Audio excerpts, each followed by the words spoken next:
All right, everyone. So this is kind of a fun tradition that we've started with the podcast panels. So we're going to all, on the count of 3, we're all going to yell "mini," and we're going to clap together so that way my editor knows that our audio is all synced up. All right? On the count of 3. 1, 2, 3, mini. Mini. Nice. Recording live from Providence, Rhode Island is the RubyConf Mini podcast panel. Welcome, everyone. Thank you so much for being here today. I'm going to start by introducing each of our panelists. I'm going to ask each of them to share a phrase that they commonly use on their podcast so that way the listeners know their voices. From the Bike Shed, we have Joelle Quenville. Hello, everyone. From Ruby for All, we have Julie J. Hi. From Chats in the Cupboard, we have Andy Kroll. Hello. From Code and the Coding Coders Who Code It, it's Drew Bragg. Hello, everyone, and welcome to another episode of Code and the Coding Coders Who Code It. And I'm your moderator, Brittany Martin from the Ruby on Rails podcast. And for me, what is your developer origin story? And because I am delightfully type A, before we dive in today, let's cover a few things. First, we are super grateful that we'll be able to take the audio feed from this recording and post it as a podcast. This is a love letter to our listeners who could not be with us today. Second, I plan on aiming most questions initially to a panelist, but panelists, if you want to chime in, please raise your hand so we get a clean cut of the audio. Speaking of, we are taking questions today from you in the RubyConf Mini Slack channel under the channel podcast-panel-questions. I know, just an elegant name there. Please post your questions there so the panelists can volunteer to answer. And lastly, this is the first time a podcast panel has been a part of the main agenda for the conference. I am seriously so grateful to Gemma, Emily, and Andy for making this happen. Also to our editor, Paul, who works really hard and uses a lot of magic in order to make these panels sound great. Thank you so much, Paul. And with that, let's do this. Question 1, Julie. As our newest podcast on the panel, can you tell us why you started Ruby for All and how the community reception has been so far? Thank you for the question, Brittany. I wanted to start Ruby for All because as a junior, I was listening to a lot of the Ruby podcasts, which are fantastic. However, a lot of them were going over my head as the concepts were more challenging than what I was ready for. And I wanted to do something to help the juniors into the community. And so that RailsConf, I was at RailsConf when I met up with Andrew, and he offered to co-host with me, and Ruby for All got created. I believe that what was the second part of the question? No worries. How has the community responded to your podcast so far?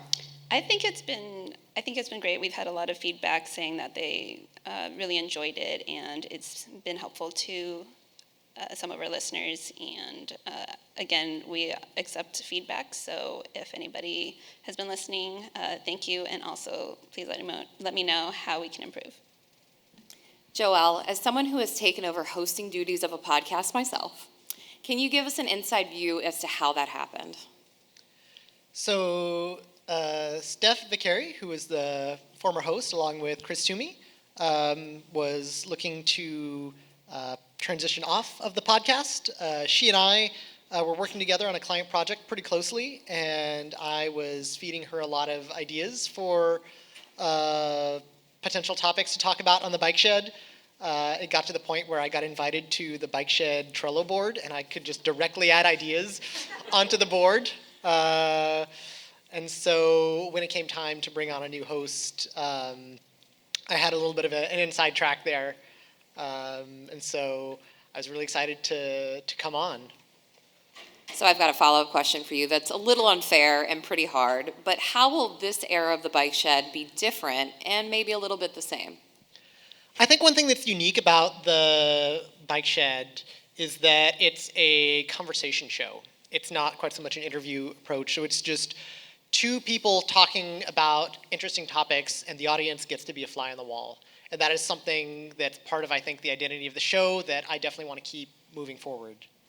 Something that will be maybe a little bit different. I am really passionate about visuals and diagramming, and so I will definitely be referencing things like that.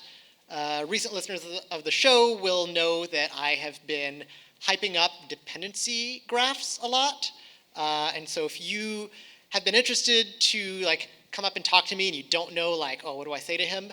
Come and ask me a question about dependency graphs, and we will be talking until late in the night. Okay, noted. So dependency graphs. The rest of your questions will be about dependent. No, I'm just kidding. Andy, what is your goal for Chats in the Cupboard? Chats in the Cupboard was an excuse for me to have a chat with Vaidehi. So she lives in Portland and I live in Brighton, and the time difference is horrendous. So, and it's one of those, it's like a conference friend. Like, there are loads of people here who are like people who I see like once a year or once every 6 months, and like I want to have that feeling more often, and so that was a reason for Chats in the Cupboard. And like, she's really, really smart, so I wanted to know what she thought about stuff. And it was literally as simple as that. Well, we love a good crossover here. So, Andy, why are you personally sponsoring Ruby for All? Because the community response to it has been excellent, Julie, is the answer. I think it's an example of something that I feel like I do quite a bit, which is just like, okay, I'll just take responsibility for that. Like, there's no reason why I, on a developer salary, can't pay the editing bill for Ruby for All for a month. Like, we could all do it. And it's the same with conferences and events and stuff. This event exists because Gemma said, I want this event to exist, and then she made it happen. So like, that is something that I would challenge everybody who's listening to this or who's in the room. Of course you can do this. Like, it's not hard. I'm just an idiot with a microphone. Like, here, and when I'm giving talks, and when I'm running conferences, like, it's the microphone. Drew, we need to settle on a nickname for your podcast so I sound really cool. Can you please help me? I swear a real question is coming your way soon. I mean, I think you have already given the podcast a nickname, Code and Coders. All That's right. actually the Twitter handle now, so Fantastic. pretty much official. So your first episode was in February of this year. What lessons have you learned over the past year? Oh, how long do you have? So much. I need a co-host. Bad. I can't keep being the only idiot on the call going, huh? What? I need a better process for getting guests. I've gotten extremely lucky that most of my guests have either approached me and said, I'd like to be on the podcast, or have said, like, on Twitter, I want to start going on podcasts. Who has a podcast and wants me on? And I can go, ooh, me, I do. But I need a better process. That I have learned and have not done anything with. It's fine. It's only been a year. And it's simultaneously harder than I thought it would be and easier than I thought it would be. I still get very nervous before each episode, but once we're rolling, I have enough structure that I know I will just get through it just fine. I'm having a great conversation with a great person, but there's always those nerves. So, yeah. I've recorded over 200 episodes, and I am nervous constantly. I'm nervous right now, so do not be concerned. And that's one thing that I want to make sure that all of our listeners know. Now, you were talking about finding a co-host, and I saw Joelle nodding your head. Why, Joelle? So I just recently got a new co-host on the Bike Shed. It's Stephanie Min. I'm super excited to have her join, and so definitely recommend getting a co-host. Okay, so this is a question for all the panelists, so please raise your hand for those who want to answer. If someone were to ask you to describe the brand of your podcast, what would you say? Brand, horrible, It's two people just having a chat. There's lots of podcasts are like that, and in this case, it's not a traditional podcast, which is three men talking about Apple technology. So that's a win. Yeah, I think I would say that all of our podcasts they're quite conversational. And I know, Brittany, yours is more interviewee, but you have the episodes where they're conversational. And those are the ones that I like to listen to. Like, I particularly like listening to podcasts where I like to sort of invest over a period of time to like people's journeys, and then you sort of have that weird thing where you think you're friends with them. That I'm guilty of that. But yeah, like just the conversational thing is the most important for me. Julie, you probably agree with me. One approach that I take with my podcast is I like to go in themes, and it's something that I might be confused by, and so I just bring somebody on who can teach me things. And so really, it's selfish, but then, everyone can learn from it. So like a recent episode I had with one of my co-hosts, Brian, I had him really explain to me like the mechanics of a layoff because I didn't truly know. And so it was a really good selfish reason to record an episode, but now I can point to it as a piece of education that I have. Actually, I told Andrew if we had 0 listeners, then he would at least be helping one person. Love that. That's amazing. So, Julie, would you agree that our community still has room for more podcasts, and why? There's always room for more podcasts, and I believe that we need more content out there. And I'm extremely nervous right now, and I'm able to sit here in front of you. Every time I'm doing a podcast with Andrew, I tell him I'm nervous. Every week I'm nervous. But if I can do it, then anybody who wants to can do it. So if you have something to say, we want to hear it. And you do have something to say. Absolutely. Joelle, I know you like to tackle technical topics on the Bike Shed. Do you have any advice on how to do that over an audio format? That is definitely challenging because code is a textual or a visual medium. And so I think going back to the session right before about communication, know your audience, know the point you're trying to make, and try to understand why they would care, and work backwards from there. Have you ever considered doing anything creative around show notes in that regard, like almost like a prerequisite homework before you stop, pull over to the side of the highway and please read my show notes before you listen to this episode? I've considered it before. I've thought about it a little bit because I would love to do an episode on dependency graphs, and they're inherently very visual, and I haven't found a way to make that episode yet, but I'm considering it. Okay, so now dependency graphs are the brand of the Bike Shed. Have we agreed to this? Yes? Okay, cool. I'm glad we're on the same page on that front. Andy, talk to me about hiring a junior developer at Coverage Book.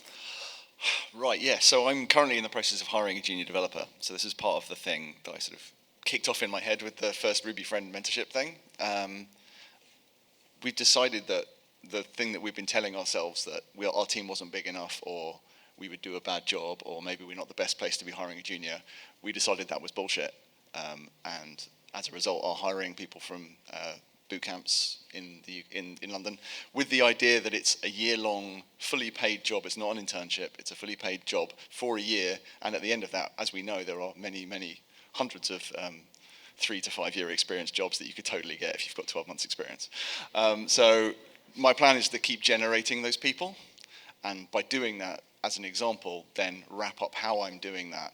We're a team of 3 Ruby engineers, 1 front-end person and a designer in the product team. So if we can do it, then pretty much anyone can do it.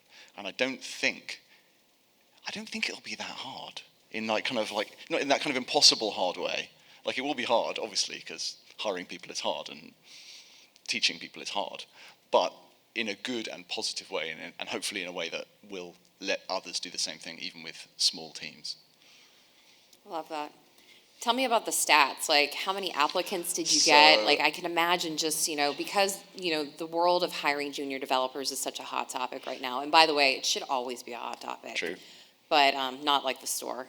But I am curious, I imagine you just had an onslaught of applications. We had quite a few, but primarily the role is not fully remote. Part of me exploring this as a hiring manager of a junior person is that I want some in-person time for them to come down to Brighton for a couple of days a week. Like, it's not fully in person because I'm not in the office fully, but I think increasing that bandwidth, particularly given that it's a time-limited thing, is something that we're trying to do. So we've had 30 or 40 candidates, but mostly from where I went to find the London boot camps, and I went in there and I talked to them about Ruby because they're learning Ruby because Ruby's a great teaching language. And that's one of our community benefits. And then I go in there and I'm friendly and I'm personable and I'm being the best version of myself to represent all of us in those rooms. And that's something that anyone can do. Like, you can find your local boot camp, you can go and talk to them. and represent for us and convince yourself that you can hire that person. So yeah, like 30 or 40, but like primarily from in person going and doing the work of finding them rather than randoms from the internet. Because obviously people who aren't programming Ruby have got no idea who I am. So therefore me yelling about it on Twitter actually doesn't help that much. All right, we're going to move to some listener questions. I'm going to start with Mina Slater. And I'm going to aim this one to Drew, but I want to hear from everybody in case you have a good story. If a recording of a planned episode, if a recording of a planned episode doesn't go well, how did you manage that? Oh, that's like every episode for me. Give it to Paul, he fixes it. Well, I need an editor too. That's another thing I've learned. Just add it to the list. I had an experience like this. My recording with Kevin Murphy, the first time we recorded, something happened with Zoom. It kept crashing. There was audio in and out, and it was terrible. I spent, hours trying to get it right. And I eventually just reached out to him and said, "Hey, could we do that again?" Because it was bad. If it happens only a little bit, yeah, like Andy said, I'll try and take care of it during the editing process. But yeah, you can always just reach out and say, "Hey, can we try that again?" Most people are happy to talk more. So I'm curious, was that version of the episode actually better? it's hard to say better. We sort of knew what topics we wanted to talk about. I remembered I wanted to ask him about hockey, but there is something nice about having that natural conversation with someone. Mm-hmm. So when it's, hey, let's redo the thing we just talked about, you lose a little bit of that. But I don't think that happened too bad with the second round episode. I think it's a really good episode, so yeah. Does anyone else have any other episode stories? Go for it, Julie. So all of our episodes are not planned, but we were receiving feedback that I needed to speak more. And so there was one episode, it was the imposter syndrome episode, where as I was editing, it was like Andrew talking 95% of the time and me 5%. So I said, Andrew, can we re-record this? And we actually had a plan in place for me to talk more in that one, and I think it turned out really well. Julie, I'm curious, you said that you got a lot of feedback about speaking more. Where are you getting that feedback from?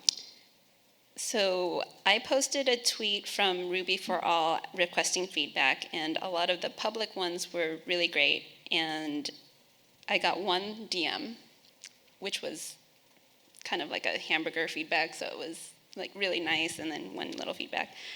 And I think Andrew had retweeted, give me all of the, because I asked for people to be nice in the feedback, and I don't remember what Andrew said, but he said like he wants like real feedback. It was more than that, but yeah, so he received a couple of DMs.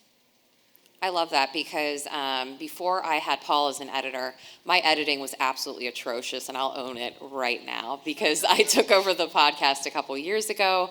I was doing the editing on my own. I was not even using a microphone, folks. I was recording with just my laptop. Like, it was not good. But I learned a lot of lessons along the way. And, you know, I did have a guest on the show at one point that was so incredibly nervous that we would get a couple minutes into the episode and then their nerves would just take over and they would stop. And so we maybe recorded the episode 3 times in a row. And at one point I said, you know what? Tell you what, why don't we just practice the episode? But little did they know I was recording the whole time. I think we all saw that coming, right? We know me. Of course I did that. I'm surprised they didn't see that coming. They did not, actually. And so we ended up getting a pretty good episode out of it. But I think this is a good question because there are a lot of times that things don't go the right way. I've had Wi-Fi go out. I've had, emergency sirens go in the back. I actually... she might be here today. I had a guest where a cat broke into her recording space. And so at one point she's like, there's a cat outside my closet. And I was like, cool. And then I heard purring and she's like, the cat broke in. I was like, that's cool. I mean, like, as long as the cat noise is consistent, we can edit it out. You're just looking for consistency.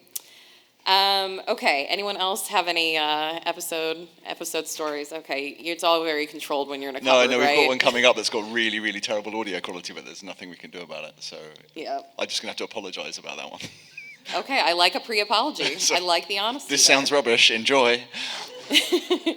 So, Daniel Colson, we talked about this a little bit, but I want to dig into it more. Do you all get nervous before or during a recording or before an episode airs? So the first question is, do you listen to your own episodes? Anyone? Yes. I edit my own episodes right now, so unfortunately I have to. Okay. I don't know how Andrew Mason listens to every episode of every podcast he records. I don't know how he does that. I cannot listen to my own voice, but I have to because I'm currently editing, and it's horrible. Anybody else? Do you all listen? I do listen to every episode, particularly before I had a co-host and I had guests. I made a point of listening to every episode and then reaching out to the guest and highlighting some aspects of the final episode that I appreciated about their call, because this is oftentimes their first time on a podcast. They're often feeling very nervous, and so I want to tell them what I appreciated about the final product. Oftentimes they don't dare listen to themselves, and so they'll never know. Like, they went on this recording and then they don't know. So I want to be that person that follows up with them and said, hey, I listened to our episode. It was great. Here are 3 things that stood out to me. And yeah, sometimes I cringe at myself. I love that. You mentioned that for a lot of the times it's the first time someone has been on a podcast. Why is that the case, Joelle? I reach out to people who I think have interesting things to share. And in particular, I was reaching out to a lot of colleagues or former colleagues, people I had a close connection with, so that if they hadn't been on a podcast, they would feel comfortable with me doing that for the first time. And so, yeah, sometimes they've never done it, and some people it took a little bit of coaxing, like conversation back and forth, and say, hey, here's the thing that I see that you are an expert in that I would love to have you talk about. And the person says, well, I'm not sure, I'm not comfortable. It says, that's fine, I'm not giving you a date, but maybe we can have a conversation about this over the next few weeks and see if you're maybe interested in coming on. And so I had to prep some people, and then also afterwards I want to make sure to really thank them and encourage them for what they've done. And the episodes turn out great. That's really great. I feel like I'm a selfish egomaniac. So, I do say to Vida, that was a really good one. Like, I listen back to make sure I haven't said anything stupid, because we don't plan either. So I just want to make sure that everything most of the stuff that I've said is fine, and I haven't gone off the deep end and saying something that literally I disagree with half an hour later. But yeah, egomania, basically. That's why I listen. I'm kind of split there because I'm not even subscribed to my own podcast, which is terrible. Please subscribe to the Ruby on Rails podcast to drive up numbers. No, You've got to do it because you've got to juice the numbers. I know, I got to juice the numbers, folks. But sometimes I will listen back when I'm putting the episode together. And I do love that, Joel, that you are following up with great points that they made, because, I have to listen to the episode anyway to grab those show notes, which are so important.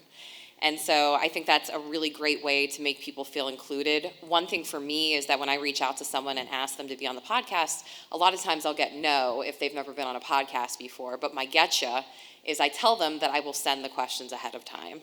And a lot of times, and this is my little spoiler, and I'm just going to confess this now, we often, go off the deep end and we don't ask those questions because they say something really interesting and we just go down that path. And you know what? The thing that was interesting is something that they care about and they're knowledgeable and they can talk about it. And so that ends up being a really great episode. And usually my goal halfway through is they forget we're recording. That's always the goal, right? You want to feel like you're just listening in on some friends just chatting in the hallway at RubyConf Mini, right? That is the ideal situation for the podcast. So question for all panelists. How does your podcast help and promote the Ruby community?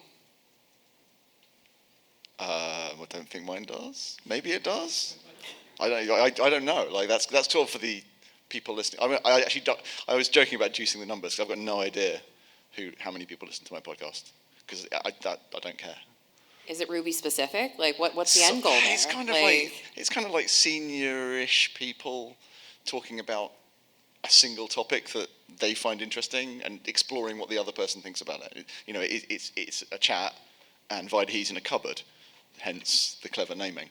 But yeah, like it's not Ruby specific. It's more sort of human being specific, I suppose. It's like human beings doing the sorts of jobs that we all do.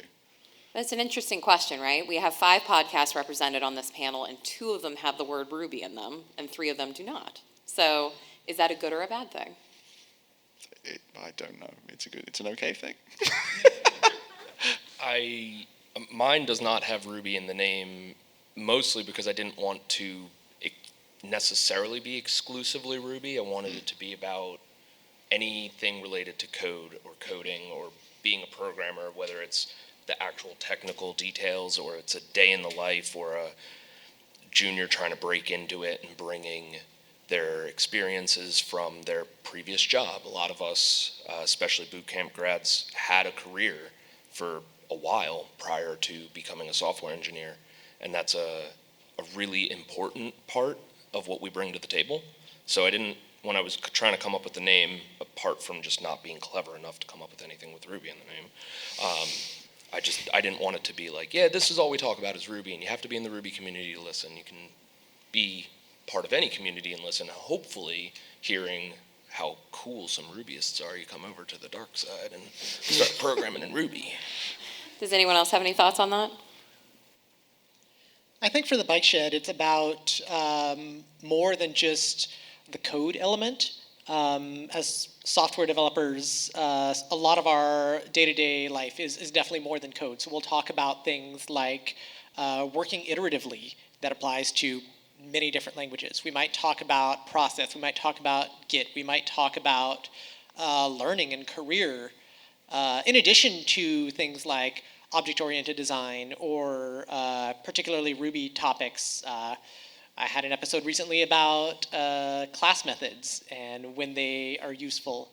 And so these are all things that as Ruby developers we hit multiple times in our day, and some of the aspects are technical, tied to the Ruby language, and then some of them are more broadly true for people across many different languages. Joel, it's like you knew that Mina was going to give you a follow-up question to that one. So have you ever considered streaming the Bike Shed on Twitch or YouTube? I have not considered it. I have considered doing occasionally, maybe like a live show version, but not as a consistent thing. Okay. Has anyone considered ever doing a live episode of the podcast as opposed to the live episode that I was we're going to say recording live right now? episodes are rubbish. You don't want to do those. No, because this is my face. And I'm so sorry that you have to see it right now. It's actually what I liked about being on yours was there is no video. When I'm recording via Zoom, you can see the other person, and there's a small distraction element that comes along with that. So I'm like, nah, we're not going to stream. Well, that's a good question we can ask each of the panelists. Like, how do you record? I record over a piece of software called Cast Studios. I do record Zoom for only one special person in my life, and that is Gemma Isroff. But everyone else, I record without any sort of visual piece because to me, it's less stressful not being able to see, but I can see there being some help, in being able to see facial expressions. So how about you, Jolie? We use Zoom, and actually I noticed the difference because I was on the Ruby on Rails podcast 1 week before 1 week after I did it with Andrew, and I could see Andrew's face, so I could see his expression, I could see if he's paying attention. But I probably wasn't. Couldn't really. And I was. How about you, Drew? So yeah, it's via Zoom, cameras on. I let the guests decide if they want to keep theirs on. I keep mine on because I've been told by multiple people that it is helpful to see a face. When I'm listening to, say, a screencast like a Go Rails episode, I really appreciate seeing Chris. I have no idea why, but I know I do. So it's there. If they want it, me personally, I feel like I can focus on the content a little better if I'm not looking at a person. But if someone wants to have their camera on, I can still record fine. I sort of want to be off camera, but the other person on camera, so I can get their Best of both worlds. I love that. How about you, Joelle? We record using a software called Zencastr. which has a mode where it will do video, but not record it, only record the audio. I like the video because you get all of the sort of nonverbal cues, which I think allows for more natural conversation. The goal of this would be like, what would it be if Stephanie and I were just hanging out, getting coffee, and chatting about a cool tech topic where we do see each other's face. We get to, use our hands or emote. And so can we recreate that a little bit while recording online? Yeah, I'm the same, like video all the way, but we don't save it. Like Squadcast, it's very similar to Zencaster, but like we have video. It's mostly because I'm seeing my friend, and I want to see my friend. So that's part of the thing. Love that. Question from Brandon Reaver for the entire panel. Who would you love to have on your podcast one day, and what would you ask them? Do you have that one special guest that you would love to have on the show? Hey, they might listen to this episode and say, absolutely. Yeah, Go for it, Jared. I want to have Aaron Patterson on. Okay. Yeah, that is. I want him on the podcast, and just I don't have necessarily a specific question for him, other than what are you working on? But I just feel like that would be an amazing episode and a very special one to me. Well, I think there are people here that can help you make that happen. So let's make dreams come true, people. Okay? And then I can also extend that question out. Like, are there any of the shows on this panel or other shows in the community that you would love to guest on that maybe you grew up through the Ruby community listening to that you haven't been on?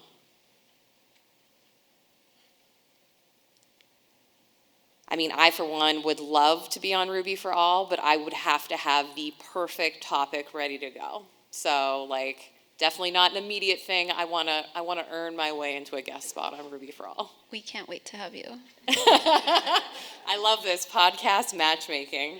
Okay, so we talked about visual podcasts. We talked about Twitch or YouTube.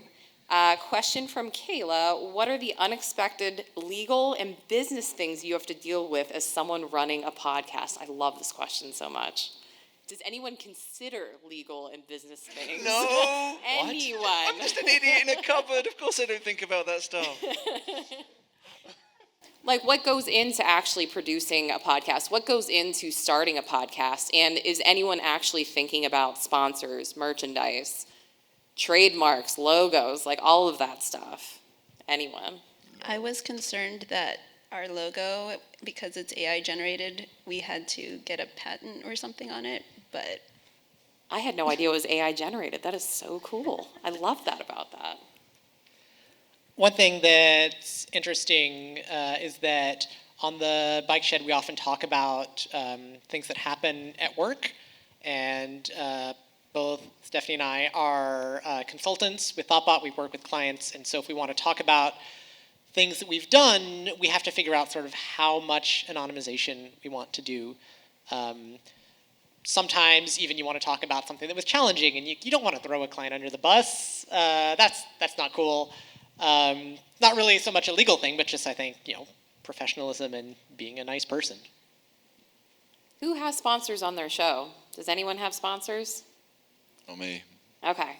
I mean, the Ruby on Rails podcast is sponsored. That's how we pay for our editor. I got lucky in the fact that when we took the podcast independent, I ended up partnering with Mirror Placement, and they handle all the business things for me. So they handle like talking to sponsors, they handle paying Paul, which is important. And one thing that we do is when we have guests on the show, we send them a thank you package in the mail, and that includes like merchandise that we have put together. We recently came out with a store of merchandise to like promote a nonprofit that we cared about. I enjoy the legal and business stuff, but that's because I'm a secret MBA that just turned into a developer. So I like that kind of stuff because in some ways you need to think of your podcast as a business because that's how you keep it sustainable. And Ruby for All recently got sponsorship. We had discussed Andy Kroll. And one of the questions was, do you listen to your podcast? And I had to because I was editing them, but once we started having an editor, I don't listen to them at all. You're So welcome. thank you. You're welcome. I'm so jealous. So jealous. Welcome to the good life. Okay, question for Ufuk. What keeps you motivated to keep on producing new episodes week in, week out? And what stops you from saying to yourself, oh, maybe we'll just skip it this week? Well, that's why I'm monthly. That's why I'm less than monthly. Andy, how do you do? Do you do seasons of podcasts? I'm Yeah, not quite sure what's no, going on over we're there. not quite sure. It's more that like neither of us can totally commit to the weekly thing. Okay. And so like we'd sort of get like we've been recording season 3 for like the first one we did in September, and then we did another one like 2 weeks later, and then Videy he had some home improvement work done that went from being like 10 days to 6 weeks. So we've just done a third one. And if I can get like a fourth one done by Christmas, that would be great. But yeah, like we're massively disorganized. But the benefit is that we're sort of not trying to do, like, you know, the whole point of the book is it's the excuse to chat. So like finding a reason to do it is not hard. It's finding the time to do it, you know. How about you, Jolie? Do you have a standing appointment with Andrew to get your podcasts recorded? I do, but also Andrew did a talk with Chris and Jason at RailsConf, and one of the main points was you have to be consistent. So I think Andrew is keeping us consistent. I love that. How about you, Joelle? So we release weekly, and so we do have a sort of standing appointment to record. I've found that with content, the more you create, the more you also generate ideas, and that the hardest part is often starting. And so this is true, I think, for blogging, it's true for giving a talk up here, and it's true for podcasting as well.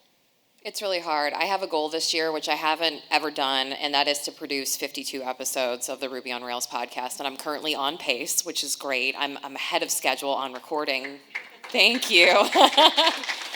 It's hard. You know, I have the 3 co-hosts that I rotate through. I book those interviews, but there are times where I'm really cutting it down to the wire, and then I will have a guest that I have perfectly prepped.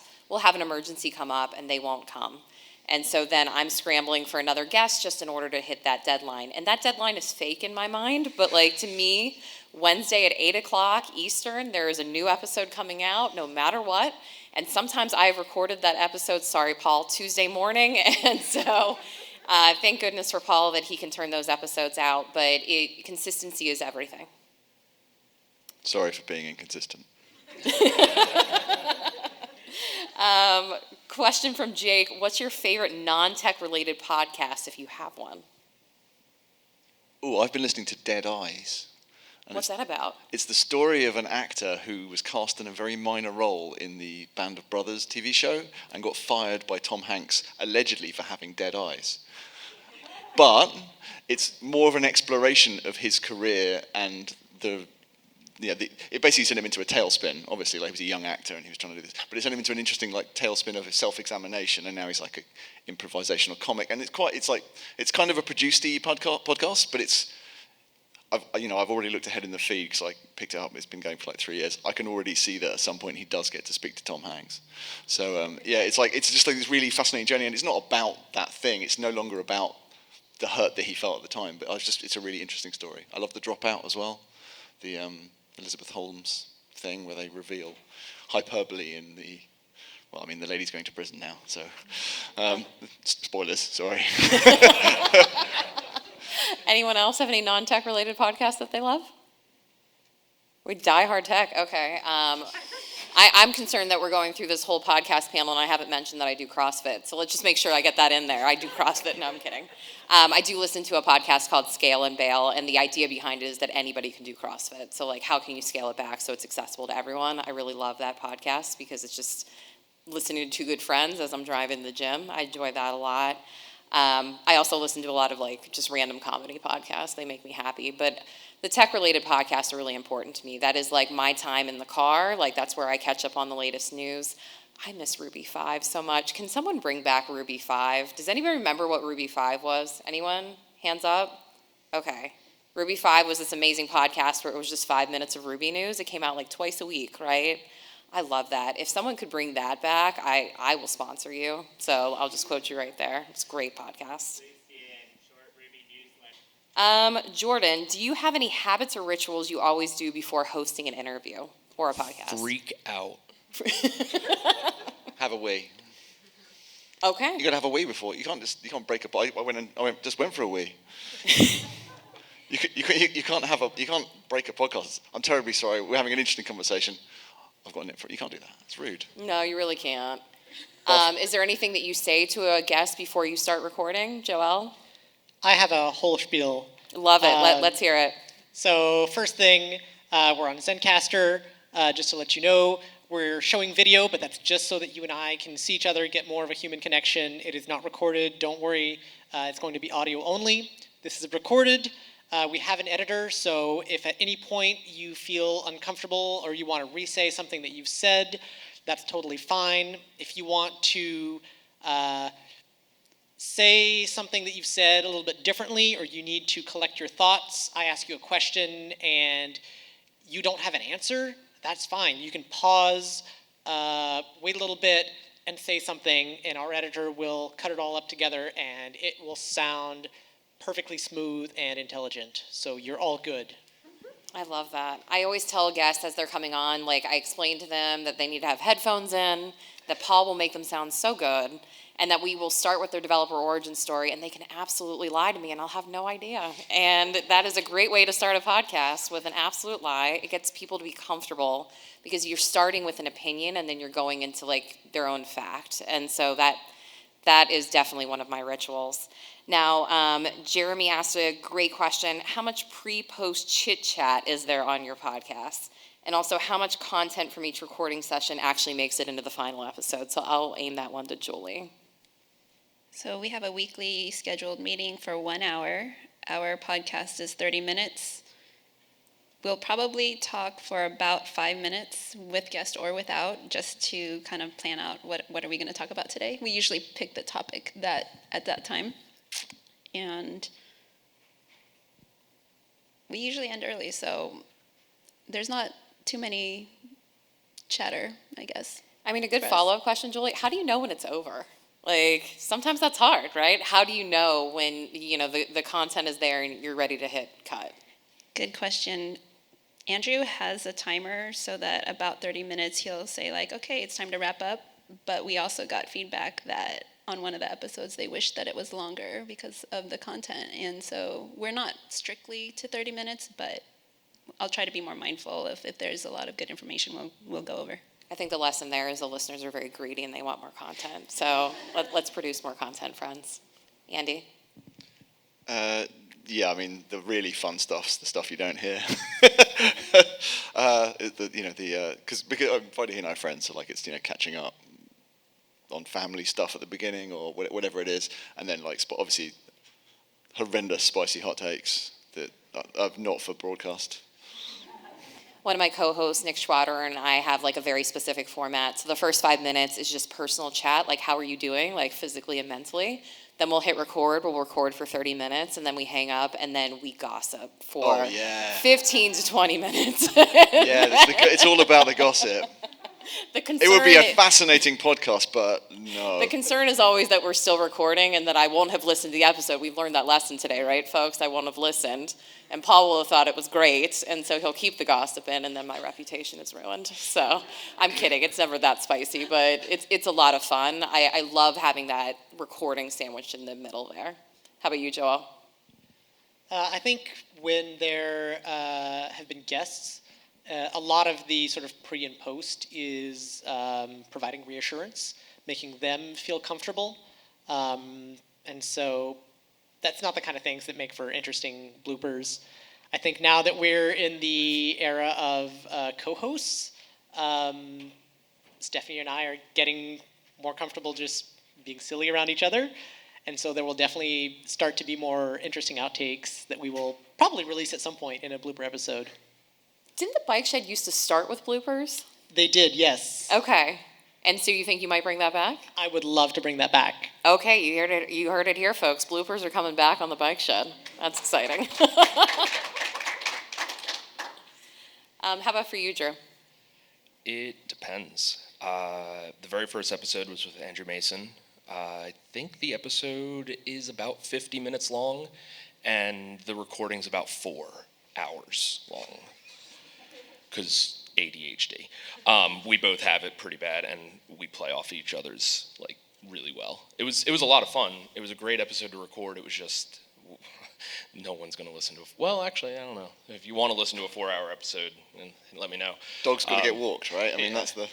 Yeah. Chris Oliver, I never wanted him to stop talking. He had so much interesting stuff to talk about. So it's another really long episode. But on average, there's about 10 to 15 minutes of just getting to know each other if we don't know each other, or catching up if we do. And then there's the bulk of the recordings, about an hour to 45 minutes, or 45 minutes to an hour. And that comes down to about a half hour, 45 minutes, and then there's however long you can stay on, because we can just talk all day. But yeah, there's usually about 15 minutes get cut from every episode, just because it's a lot of me going off on a tangent and then trying to come back, and I just cut that part out. Okay, well, speaking of a tangent, as we start to wrap things up, we're going to ask each of the panelists, why is it important that you are here at RubyConf Mini? I'll start with you, Jolie. Sorry, what's the question? Why was it important for you to come to RubyConf Mini? Can I go last? Absolutely. Paul, cut that. That means we start with that. Yeah. Well, I mean, be a bit rude to sort of bail on Gemma and Emily at the last minute, wouldn't it? No, I'm super glad to be here, even though I'm spending a load of spousal points on another conference this year. Yeah, it needed to exist. Gemma brought it into being. I helped a little bit. So I'm glad it's happening. Awesome. I'm giving a talk. Come see it on Thursday. I am also giving a talk on Thursday. Is one of the reasons, but I was happy that I got selected for Mini, because I want to learn more about the challenges that the community that this particular conference is for. And I think this is a great place to learn, fill in gaps in my knowledge. So I'm happy to be here and learn. I'm also giving a talk on Thursday. I am really tempted to title this podcast episode, instead of the RubyConf Mini Talk, it's going to be, I'm giving a talk on Thursday. That might be the title of the episode. So, I'm not giving a talk on Thursday. Neither am I. You can find me staring into the middle distance on the reception table. I love that for you. So, all right, well, I want to thank you all so much for being here today. Thank you so much for the audience participation. We appreciate you so much. It is so easy for us to just record and just release into the ether and have no idea if people are listening. So thank you all so much for supporting us as content creators. And so I'm going to wrap up by quoting Barbara Tannenbaum, who just gave an amazing keynote. We need your voices. We need people who care. Thank you all.